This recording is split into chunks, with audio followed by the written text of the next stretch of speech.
I've been having a field day with the puns here on Twitter. We are now in round 4 with lucky table number 7. It is going to be Hector, who, if you guys have been watching for the past 2 weeks, you should be familiar with his name, and a new one named Patrick Perez. So Patrick on your left side is going to have Arcanine, Healy Patel, thinking of you Heather out there, Ludicolo, Pelipper, Corviknight, and Mamoswine. So kind of some fun Pokemon we haven't seen yet. And on your right side, Hector with that Jellicent, Scrafty, Excadrill, Togekiss, Appleton, and Rotom Heat. So some new-ish Pokemon we're seeing here from both sides of the from both trainers here. Not really quite sure what we're going to see from there. I know Helioptile gets Heliolisk gets access to solar power. You got Corviknight with the mirror armor, which will reflect sort of things like Intimidate, which did get a heavy nerf this season. Mamoswine with those like crazy cool ice type moves are going I punned and I didn't even mean to. Gonna be able to do some massive damage into things like Togekiss. Jellicent's kind of a new one. I know for sure it has at least Cursed Body as one of its abilities. It is one of those Pokemon that you definitely don't see normally ever. I know that like we've seen Scrafty come and go in formats here in past. Excadrill obviously and Togekiss fan favorites right now. So kind of some things mixing up here. Arcanine has been kind of dabbling in and out of things like the Galar Weekly and whatnot. Appleton, not quite really a huge contender that I've seen. So we've got Rotom Heat and Togekiss as the lead of choice here for Hector, and Ludicolo without a rain setter, and Corviknight for Patrick on the left side of the field. So Togekiss is able to go for a follow me if it needs to, able to help support that Rotom Heat. Ludicolo gonna have to watch out for any sort of flying type moves, or if that Rotom Heat is carrying something like Thunderbolt as well. Those attacks, both Corviknight and Ludicolo are not going to really appreciate any of those type of moves hitting into it, but a potential for Corviknight to maybe set up. We could be seeing like a G-Max Corviknight here as well, so it is one of those things that people have been like kind of raid hunting for, and Togekiss obviously access to things like Dazzling Gleam, but Corviknight does have that ability, like, you know, has a chance to maybe go for something heavier first. Ludicolo though is going to be returned and called back to its trainer on this turn, as Pelipper, its usual partner and rain setter. Nobody's touching the ground in this team on this field right now. Everyone's flying high right now on this field, as we do have Hector going straight for the Dynamaxing here. Is most likely that is a Love Ball, so I'm assuming it would be the Togekiss, and it is. We have a big Togekiss. I love this. I love this thing's face. This egg face is the cutest thing ever. And I mean, seeing it on screen is gonna be kind of cool. It can do some massive damage with Max Starfall, but we also do have another Dynamax as well on Patrick's side of the field. It is going to be that Corviknight because Ludicolo did switch out for Pelipper, so Corviknight going to be in the rain here, is going to Dynamax as well. So we've got two flying birds. One is a steel type, one is a fairy type. I love the symmetry in this. This is so great for me. But Rotom, and no Pokemon haven't gone yet. Rotom go for the Overheat as the rain has come in. So Patrick really kind of making sure his Pokemon does not get hit by that as hard. Max Airstream going to connect into that Pelipper spot, which was that Ludicolo, but Pelipper hanging on, as Togekiss and Rotom Heat both managed to get that +1 to their speed. So Max Airstream, that is the secondary effect here. Max Steel Spike going to connect with that Togekiss is going to hurt a little bit here. Not quite halfway down, but does super effective damage and will manage to raise the defense of both Corviknight and Pelipper. Not quite as important for a Pokemon like Togekiss and Rotom, who are generally specially attack trained. We do that special attack boost that is +2 special attack to Hector's Togekiss is a result of that weakness policy. So it is one of those games of if you see a Pokemon who's carrying that piece of paper that says weakness policy for it, and I mean, that's going to be kind of a terrifying Pokemon to see. That Pelipper, even at 3 HP, if it wasn't going to faint before, it's definitely going to faint now at +2. And it took that Max Steel Spike pretty well. I mean, this Togekiss is, it's a pretty tough egg to crack. Ha! That was, yes, I did it. I came up with a decent pun. We do see Pelipper going down because of that Rotom going for that Volt Switch. So Hector going to be able to pivot himself into a spot here with whatever Pokemon he's brought in the back. Could be that Jellicent. You do have the rain set up right now. Perfect for any water type moves for this water ghost jellyfish. Appleton could also would work pretty well here. Excadrill instead going to be the Pokemon of choice coming out onto the field. Interesting given the fact, it does have Mold Breaker, so any abilities that the opposing Pokemon have won't really matter. Max Flare going to set up Sun for Hector's side, though not going to do as much damage to this Corviknight as it could because of the fact that rain is still up. However, now that Max Flare secondary effect, which is going to be a sunny day effect, is now here, that Max Flare is going to be a lot scary for this Corviknight. It is going to return a Max Airstream to match the one that Togekiss had last turn. Going to give a +1 to itself only because its partner did faint on this turn. So we know for sure that Corviknight has at least a Ludicolo in the back for Patrick. An Arcanine is actually going to be the Pokemon instead. So going to get the Intimidate into both of them here. Again, not going to matter as much because we do have 2 special attackers. But Arcanine will benefit from that Sun that has been set up by Togekiss's Max Flare. Corviknight's going to have to watch out now due to the fact that Max Flare from Togekiss is going to hurt a lot more, and that rain from that protected it in the previous turns, not going to do so much for it now that it's become harsh sunlight. So Arcanine could also benefit from that as well, but both the Excadrill and the Togekiss could be doing some massive damage here. Just depends on how fast that Excadrill can be. It also won't like those fire type moves quite as much as Arcanine will enjoy playing out in the sun.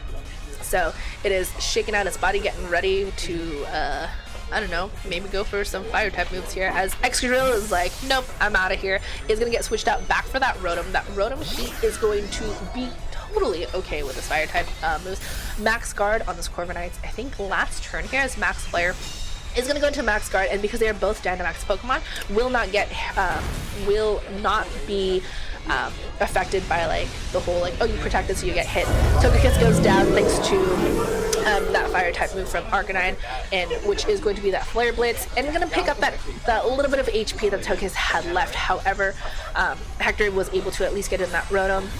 And now Excadrill's coming into here as that Corviknight, still around for at least one more turn, is going to lose its Dynamax capabilities on this turn as well. Its HP is a little bit below half, so still has to watch out for that Rotom Heat that just hit the field. And Arcanine going to at least threaten the Excadrill, so a little bit of game playing here in terms of like which one are you a little bit more scared of. Corviknight is the only one at +1 as of right now because all the Pokemon that did get +1 from before have switched out or have fainted. Arcanine opting for Protect on this turn as Excadrill is going to go for the Rock Slide, like proving itself to be the fastest as, right now. Does not connect with Arcanine because it did Protect. Shows off its Life Orb, and Corviknight's just kind of like, hey, I'm chill here. Oh my gosh, and manages to avoid the overheat. Yikes.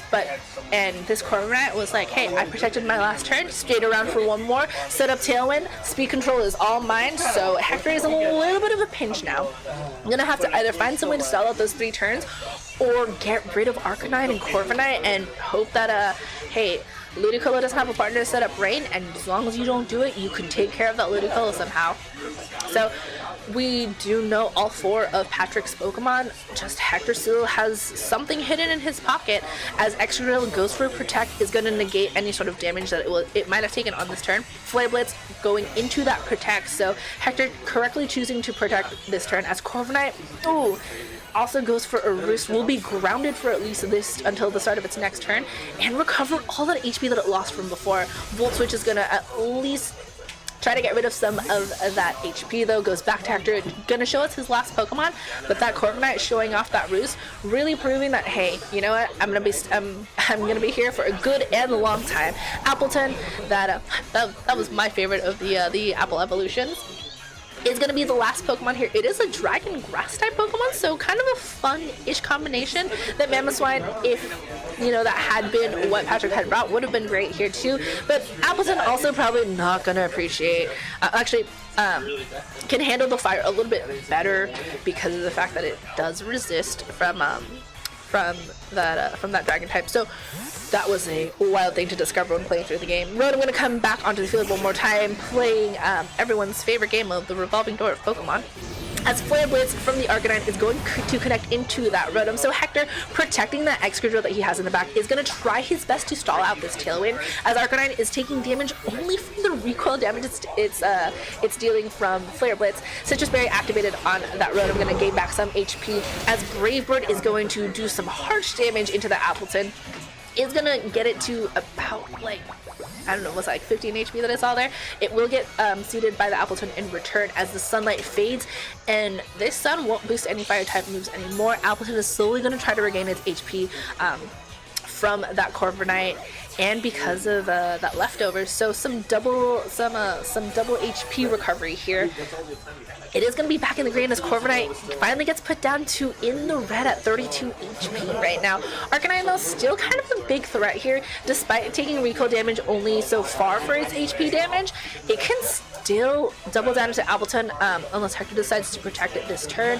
Excadrill in the back is waiting for its moment to come back out and do some massive damage. It is one of those Pokemon, when you see it, you're absolutely terrified of it. We do know you don't have to worry about anything like a weakness policy here. Protect going to stall out a little bit and get more HP recovery for later, as Flare Blitz does go into the Protect onto that Appleton. So Patrick seeing a little bit more of a threat. Corviknight going for a Roost, which we've seen him do this a couple turns ago. Really, I think a good strategy, you just have to remember, hey, your Corviknight is seeded, so every HP boost you get is going to help this Appleton later on. As Rotom is going to switch out, bring back in that Excadrill, doesn't have to worry about Tailwind, I think, after this turn. And here's the thing now, too. Appleton gets double HP recovery from that leftovers and from that Leech Seed. So Excadrill is going to be in a pretty good spot here to kind of go for some pretty heavy attacks. And Appleton is a little bit better spot. It is generally a lot slower of a Pokemon, so might have to watch out for the Brave Bird, but in turn that Corviknight will have to watch out for the Excadrill. Hector could also choose to switch out his Appleton for that Rotom. We've seen it take hits for other Pokemon in its place, and if Rotom stays in there and Corviknight still happens to be on the field, Corviknight's HP will just go to whatever Pokemon is in the Appleton spot until Appleton faints on that. So Patrick doing his best to try to pick up some knockouts here and recover HP on his Corviknight, and Hector is doing his best to manage his HP and everything going on as much as he can. Arcanine, though, is going to go back. We will see that Ludicolo hit the field one more time. I haven't seen it since the beginning of the game here, as Excadrill goes for the Rock Slide, connects with both. Corviknight barely hanging on, though, not as super effective because it did roost the previous turn, so now it regains its flying type, and it manages to set up tail one more time. Appleton goes for the Dragon Pulse, does pick up the knockout here on that Corviknight finally, but Corviknight with its last breath managed to set up that Tailwind, and Appleton does lose the HP recovery for Leech Seed, but at least still has its leftovers to get a little bit more. So a lot of the damage that it took from Brave Bird is at least better now. So Arcanine is in a prime spot to come in, go for those Flare Blitzes again, is riding this Tailwind like at whatever speed it goes at right now. I was going to I don't even know where I was going with that joke. I will work on these for next week, guys, I promise. I'm a little bit rusty. But hey, Ludicolo and Arcanine, not a bad combination to have against something like Appleton, Rotom, and like Excadrill. So the thing is here is Hector's gonna have to try his best to stall another couple of turns of Tailwind. Starts with that Protect behind for the Excadrill. Appleton also going for Protect, so the double Protect is gonna stall at least one turn. And Arcanine going for Flare Blitz will show us at least Patrick assumes that Excadrill is going to be the tougher Pokemon for this one to go down. Showing off that Ice Beam, though, as well, means he's got a way to deal with that Appleton. And Appleton is slowly chomping away at those leftovers, gets a little bit more HP back every single time. But that 4 times weakness is the Ice Beam that Ludicolo has. If you're Hector, you gotta hope for a double Protect on both of these Pokemon, or you can switch in the Rotom into your Appleton spot and hope that it takes the Ice Beam pretty well and you don't get frozen. So you've got options here if you are Hector. Do have to keep an eye out on the timer below, though. We are at like 322 and 440 for each player. So Hector locking in a little bit faster than Patrick right now, as Hector actually withdraws Excadrill and puts Rotom into that place instead. So Appleton going to stay out here and try not to get put on ice here, as Flare Blitz goes into that Rotom spot, which was the Excadrill, takes it like a champ here. It's going to go down to half HP, and it did already consume its Citrus Berry. Ludicolo going for that Ice Beam, and Appleton going down, did not go for a Protect on this turn. Also got the critical hit, so that could have mattered. I'm not 100% sure. I do not know my my specs on that for like damage calculation right now, but Hector did his best to manage his Pokemon and his resources. Is down to Excadrill and Rotom here against this Ludicolo and Arcanine, and honestly, not a bad group of Pokemon to have if you were Patrick, right? It's Pokemon that haven't taken that much damage. It's Pokemon that can at least do super effective moves. If you've got this Arcanine, you can go straight into the Excadrill and knock it out. If you've got Ludicolo, you can just go for the Rotom Heat. I think if you can at least stall out for if you can stall out the Tailwind turns, you might have a chance of actually bringing this back if you're Hector. So we do see another double protect to do something like that, stalling out those those Tailwind turns. As Flare Blitz will hit into that protect, and now we've got Scald actually being shown from this Ludicolo going into the Rotom Heat, not going to connect as Tailwind finally expires here. So this is a fast Excadrill. It could actually might be a little bit tough unless you got something. Oh, you could go for Earthquake. Oh no, because you'll hit your own Rotom. So you got to go for like a double protect or something like that. This is the downside of Mold Breaker at this point, right? Arcanine will go for the protect as Excadrill goes for Rock Slide here. Won't connect with Arcanine. Does manage to hit the Ludicolo though. Could go for a flinch. Has the possibility of doing so. Does show us that Life Orb as Overheat doubles into the Ludicolo. So Hector at least managing getting that knockout that's actually a really good knockout for him. He managed to stall out those Tailwind turns extremely well, and this Arcanine has to decide between that Rotom Excadrill, right? You're going to go for the Excadrill because it's a little bit more of a threat here. Rotom is at minus 2 special attack right now. It's going to be kind of rough. Like, Arcanine against both of these Pokemon, there's high horsepower, going to deal super effective damage into that Arcanine. And there we have it. Game 1 does go to Hector. Managed to pull that out at, like, I think what helped Hector the most was he managed to, one, get that Leech Seed connecting with that Corviknight. And that Corviknight roosting really helped benefit that Appleton, getting more HP. And so the thing that's going on there too is you've got Hector understanding how to manage his Pokemon and his HP and kind of being able to understand what his opponent is being forced to do. We saw him almost every turn protecting the right Pokemon, switching out when he needed to, and taking the attacks as necessary. Like, that Rotom is the crux of Hector's team right now. He's got a way to figure out, hey, if I've got Pokemon that are weak to this, but a Pokemon that withstand that, I'm just going to make sure that the right Pokemon is there at the right time. And so what we've got with that is if you're Patrick, you're going to be forced to figure out, how do I stop this Rotom from being too much of a hindrance to my Pokemon being able to do massive damage? And I think one of the ways you can fix that, or maybe encirclement that, is you lead with something like Pelipper and Ludicolo, because Ludicolo really benefits from something like Rain. And if Hector can understand that that's what his opponent might be forced to do, there's no reason not to bring something like Jellicent, right? Because the mind game now starts of, if you're Patrick, what do you fix to try to figure out what happened in game 1? And if you're Hector, what do you think your opponent's going to do, and how do you figure that out in return? So it is one of those things where, like, wow, it is extreme mind games here, because you have both teams here again on your screen.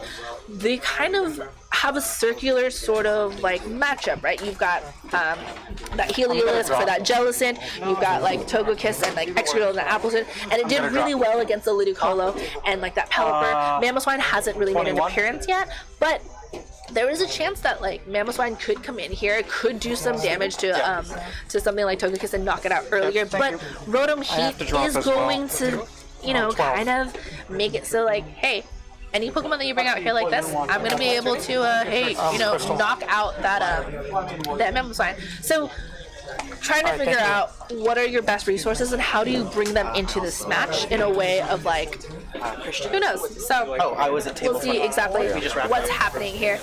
Both players have locked in finally. It's up to you. Alright, I am jumping in for game 2. Hello, Terrence here. It gives me a chance to drink my coffee. Oh! Yes. Called it Jellicent and Togekiss. Jellicent and Togekiss, the lovely water ghost jellyfish, and Patrick sending out Heliolisk and Pelipper. So that would be Patrick's side of the field, actually. It's been a long day for both of us. Yeah, so I think this is a really good adjustment for both of them. I think what Patrick did really well was that Heliolisk is gonna be really annoying for that Jellicent. Like, you got sort of that problem now where, hey, Jellicent could do a lot of damage, but you're gonna be forced to follow me with Togekiss, which would also be good for Hector because we did see it have that weakness policy in game 1. So if Heliolisk decides to attack Togekiss and be like, hey, here's those electric type moves, Togekiss is like, thanks for the special attack boost, I really appreciate it. Weakness policy is super popular right now. Everyone, I feel like a lot of teams are running it. All right, and Heliolisk goes for the Dynamax. Kind of looks like Godzilla, doesn't it? A little bit skinnier. Godzilla went on a diet and had a height change, I guess. And Heliolisk does go for that Max Lightning onto that Jellicent and completely KOs the Jellicent. But proccing Electric Terrain as usual. Yeah, I'm actually surprised that Hector allowed that to happen. We didn't see a Dynamax from him at all. We do see the reveal of the Life Orb from the Heliolisk as Togekiss goes for the Air Slash into that Pelipper. Interesting. And gets the flinch. Oh, gets the flinch. And of course, in rain, Heliolisk Dry Skin coming up and healing a little bit for Heliolisk. Yeah, I'm actually not gonna lie. I'm really surprised that that Hector let that happen, only because that's one of those things where I think Jellicent could have been good for him, but I guess out of all the Pokemon that you have, Togekiss is the one with the weakness policy, so you might as well have it be the one that stays on the field longer, right? Mm-hmm. And Scrafty coming in for that Jellicent and his Intimidate coming up. So now, I wasn't able to, I don't think he brought Scrafty to game 1, so he might have Fake Out potential right now. But of course, he can't Fake Out a Dynamax Pokemon. So nope. Pelipper might not be attacking for 2 turns, we'll see. And of course, we haven't seen Hector Dynamax yet, so he could also Dynamax that Togekiss one more time. But Patrick is taking out that Pelipper and throwing in his Arcanine, which is an interesting play. You're in rain right now, so fire types are not going to do as well. But of course, he's throwing up that Intimidate as well. And Hector does finally Dynamax his Pokemon. It's going to be that Togekiss. Yep. Big egg. Big flying egg. It's so cute. Love it. Yeah, I mean, the thing about Arcanine too is if you couldn't get at least Max Flare from your Heliolisk, you could set up the Sun and it'll help a lot more for that next turn. It'll hurt because, you've got dry skin, so it'll hurt your Heliolisk at the end of every turn. And yes, the Scrafty does go on to Fake Out onto that Arcanine, and Togekiss using that Max Star Farm, but will hit that Max Guard that went up. I mean, I think honestly, if you're Patrick, that was a pretty good switch out, right? Your Arcanine comes in, all you do is Fake Out damage. You're in a spot now where you can use something else besides Flare Blitz, because that's all we saw in game 1. But that means there's 2 other moves that this Pokemon has that we don't know. I think it used Protect in game 1 as well. Scrafty, its main use for the most part is able to go for the Fake Out. If it happens to have Sucker Punch, I actually don't know if it gets Sucker Punch this generation. And Heliolisk does go for that Max Lightning onto that Scrafty, taking about 3/4, 2/3-ish of damage. I'm not good with numbers, but of course, Arcanine coming in and taking that KO from Scrafty, but that does leave Togekiss open to attack anyone because no one protected. Yeah, I mean, Max Starfall is probably going to go into that Heliolisk again. You are a little bit more scared of that Heliolisk because it will get the HP recovery every turn. We did see Arcanine reveal another move, and it's going to be close combat, which you do get a -1 to your attack and your defense, but you know what? If you're in range, that's fine because you at least picked up that knockout on the Scrafty. Togekiss, sure, is still there, but now that you have both Max Lightning and you have something like Arcanine could maybe have does it have Wild Charge this generation? That's a great question. Yeah, I don't remember either. But of course, Heliolisk's Dynamax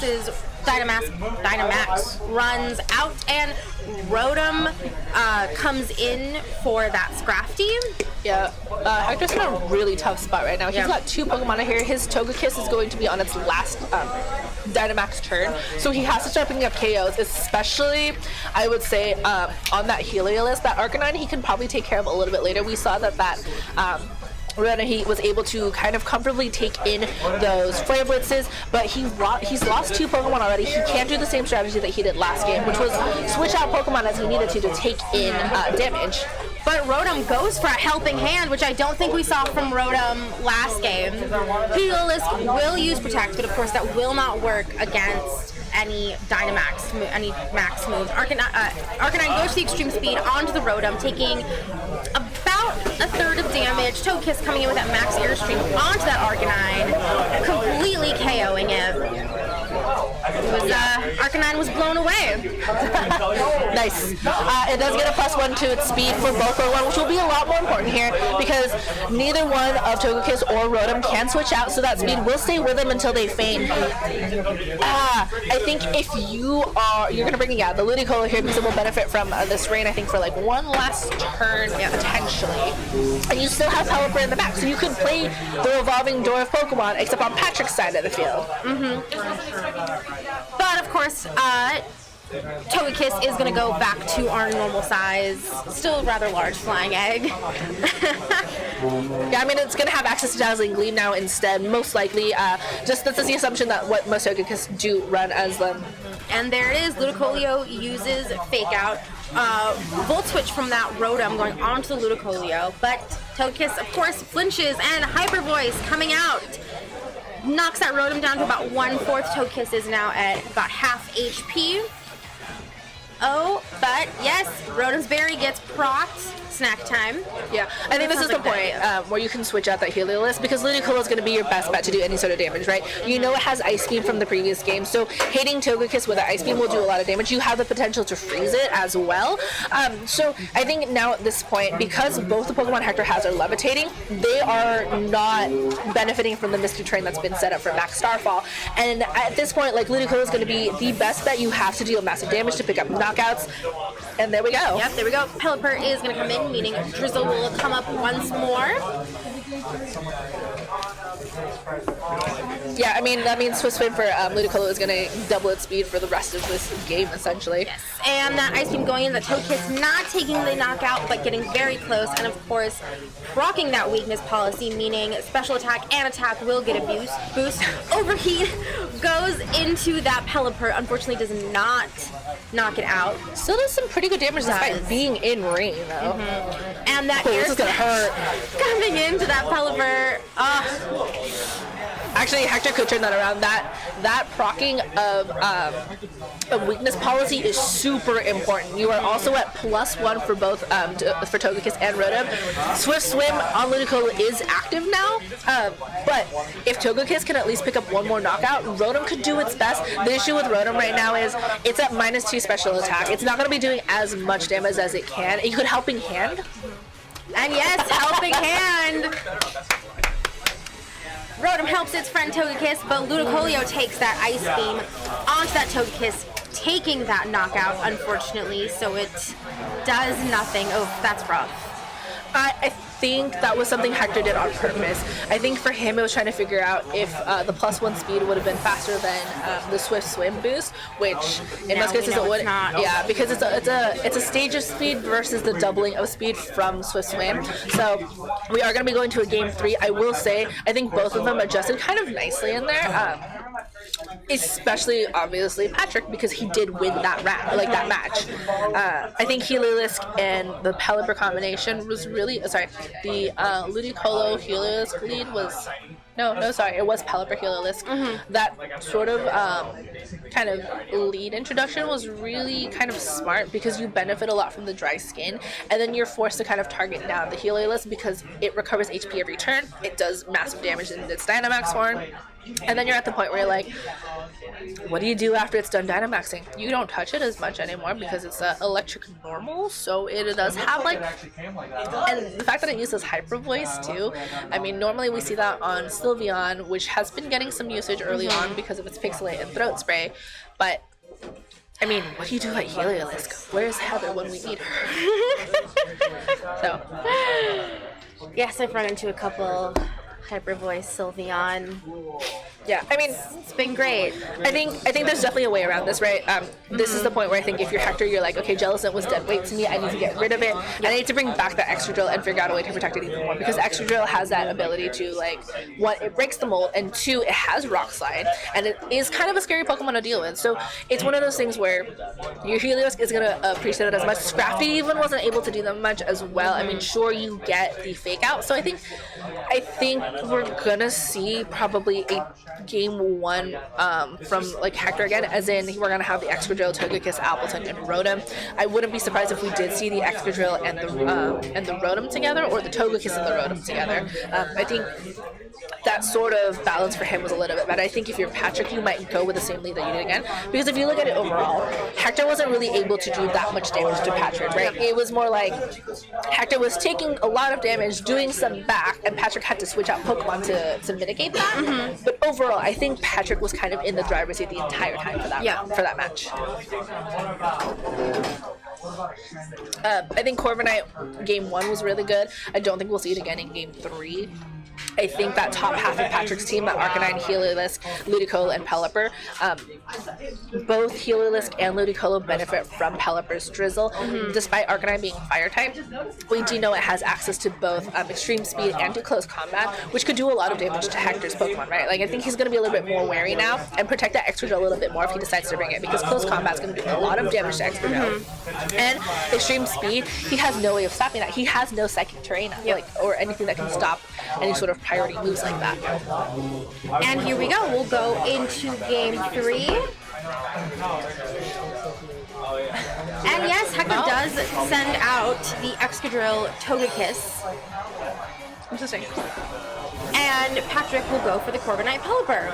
Yeah, so we are going to see kind of a similar game 1 in terms of we've got a lot of things flying on the field, but instead of the Ludicolo being out first, it's the Pelipper out first. So could be indication that we might have both Heliolisk and Ludicolo in the back, and Patrick's big plan is protect the Pelipper, set up Corviknight for Tailwind, make sure no matter what happens I have speed control.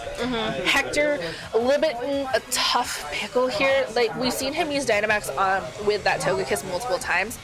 I think the hard part about that is you have to make sure you Dynamax at the right moment where you're Dynamax and you have weakness policy activated. And of course, Hector does take out that Togekiss and switches in his Rotom. And he will be going for a Dynamax onto that Excadrill. Both turn ones are just crit. Alright. Which is interesting. I mean, I guess for him, Togekiss wasn't having the much damage output as it could have. We saw him have a lot of problems with that Corviknight early on, so I think Excadrill is his answer to that as of right now.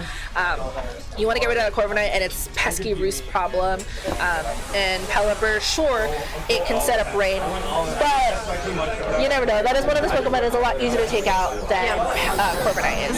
And Patrick does go for that Dynamax onto the Corviknight. Yeah, I mean, we did see it be the Pokemon of choice last time, and there's no reason not to. Whoa! Hey, today I learned Pelipper learns White God. However, Max Rockfall, which is what Rockslide is based off of, is a single target move when you Dynamax. So, good move choice. Not the right time to release it, but it will hang on because of that Focus Sash. Today I learned Pelipper learns White God this generation. Wow. All right. That was cool, but of course, Excadrill is going to lose some of the HP to their Life Orb, but that Max Flying type, the Max Flying type move is going to go into that Rotom Airstream, yes. So bye, Pelipper. Yes, so of course that speed will raise, but of course, Pelipper will get hit by that current sandstorm.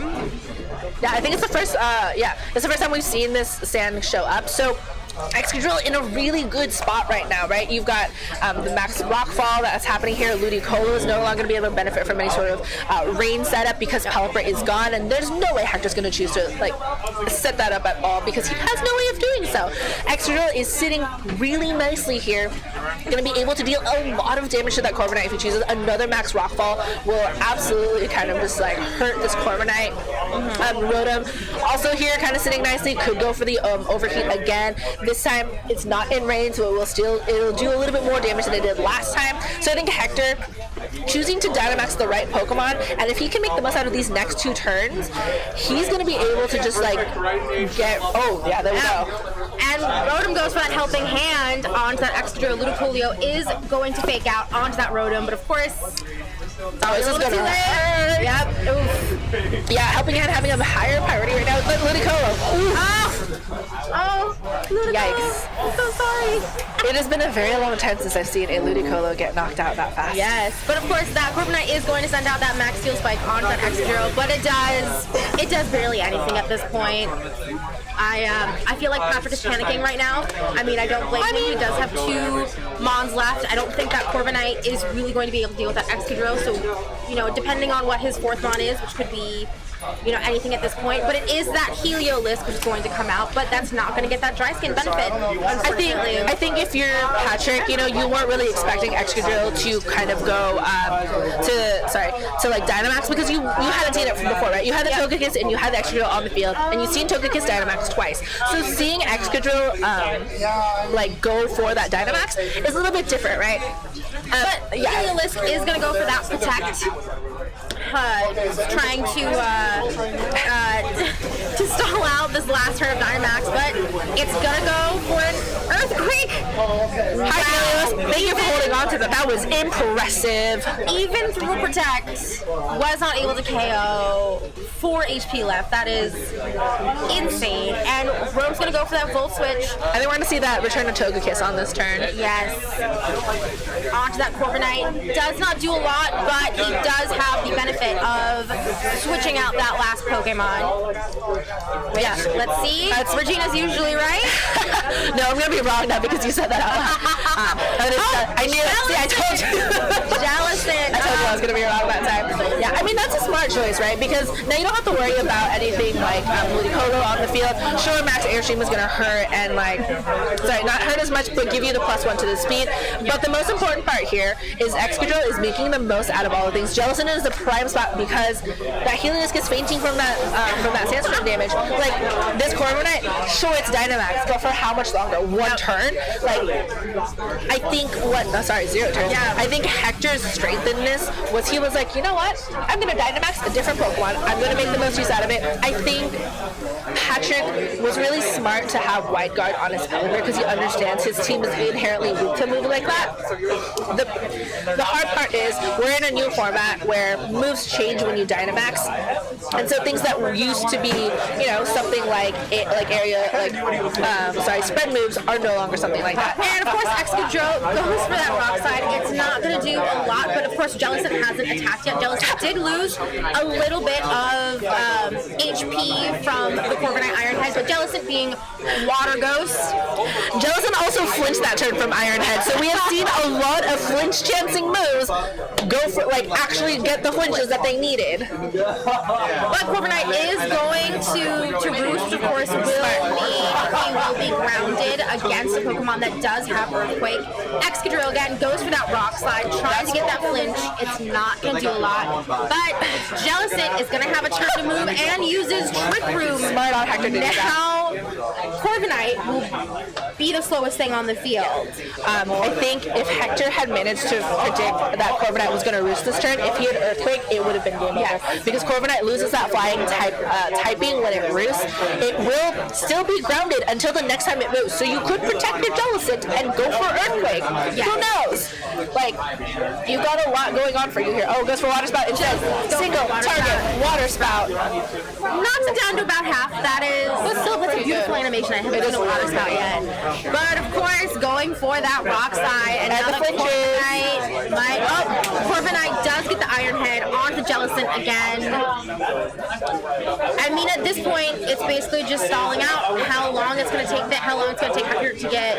You can't even roost anymore because you're going to take too much damage in this turn. Oh, but Jellicent's Strength Sap going to come in. That move. Yeah, Mirror Armor is going to work in this way that instead of Corviknight taking the attack fall, it's going to be Jellicent, which, judging from Hector's look on his face, he was not expecting that. So there you go, guys. That's how Mirror Armor is going to work now. But Corviknight gets the flinch, unfortunately, due to the Rock Slide. So honestly, Jellicent and Excadrill can come in and attack. You go for the Water Spout again. Yes, there it is. There's a beautiful Water Spout. That is, of course, game 3 to Hector. That was fun to watch. That was a good round. That was really fun. That was fun. It's a lot of Pokemon that you don't normally see ever on ladder, so I had to check Jellicent's reach because I was running damage calcs, right? It had a 1% use, and I had no idea as to why I was running it. But the only reason I know what Jellicent kind of does is because I do have a Frillish from a friend. So I was like, oh, and it's a pink Frillish in a love ball. So aesthetically, it matches completely. But hey, guys, we are at 2/3 of the way there. We have 2 more rounds left before top cut. I will be here still for those next 2 rounds at least. I will probably still be playing. Go get some food. What time is it right now? 6 o'clock. It's like 9 o'clock for you East Coasters. You guys have had a long day of Pokemon. Yeah. So grab some food, recharge, have some more Pokemon. So we'll see you guys in a little bit, okay?